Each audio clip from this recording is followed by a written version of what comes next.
Welcome to my channel Sandhya Raparthi tutorials. ఈ వీడియోలో మనం inter second year chemistry P block elements నుంచి 8 marks important question చూస్తున్నాం. ఈ క్రింది వాటితో నైట్రిక్ యాసిడ్ చర్యని రాయండి. Copper, zinc, ఎస్ఐట్, P4. Answer nitric యాసిడ్తో చర్య. సజల HNO3 అంటే డైల్యూటెడ్ HNO3 కాపర్తో చర్య జరిపించినప్పుడు నైట్రిక్ ఆక్సైడ్ని ఇస్తుంది. గాఢ HNO3 కాపర్తో చర్య చేసినప్పుడు నైట్రోజన్ డైఆక్సైడ్ని ఇస్తుంది. సో ఫస్ట్ పాయింట్ చూద్దాము.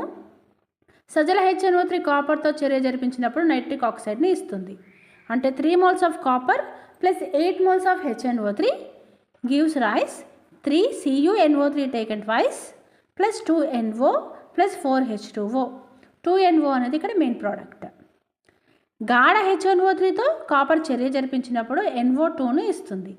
దీని reaction Cu plus 4HNO3 gives rise CuNO3 taken twice plus 2NO2 plus 4H2O. NO2 అనేది ఇక్కడ మెయిన్ ప్రోడక్ట్. నెక్స్ట్ ఈ నైట్రిక్ యాసిడ్ అంటే సజల నైట్రిక్ యాసిడ్ జింక్తో చర్య జరిపించినప్పుడు డైనైట్రోజన్ ఆక్సైడ్ని ఇస్తుంది. Reaction 4Zn plus 10HNO3 gives rise 4ZnNO3 taken twice plus 5H2O plus N2O. ఇదే HNO3 అంటే గాఢ HNO3 జింక్తో చర్య చేసినప్పుడు NO2ని ఇస్తుంది, నైట్రోజన్ డైఆక్సైడ్ని ఇస్తుంది. Reaction Zn plus 4HNO3 gives rise ZnNO3 taken twice plus 2H2O plus 2NO2. Nitric ఆమ్లము సల్ఫర్తో చర్య. సల్ఫర్ అంటే ఇక్కడ ఎస్ఐట్తో నైట్రిక్ ఆమ్లము చర్య జరిపించినప్పుడు H2SO4ని ఏర్పరుస్తుంది, సల్ఫ్యూరిక్ ఆమ్లాన్ని ఏర్పరుస్తుంది.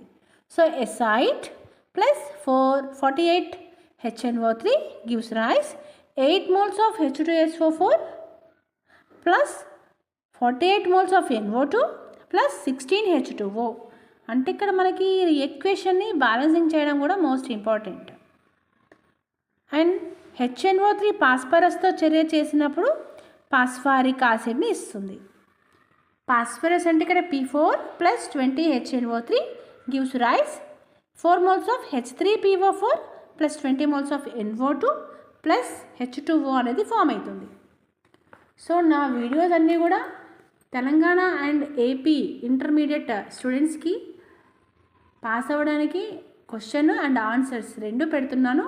మీకు యూస్ఫుల్గా ఉందని అనుకుంటున్నాను. అండ్ ఎవరైనా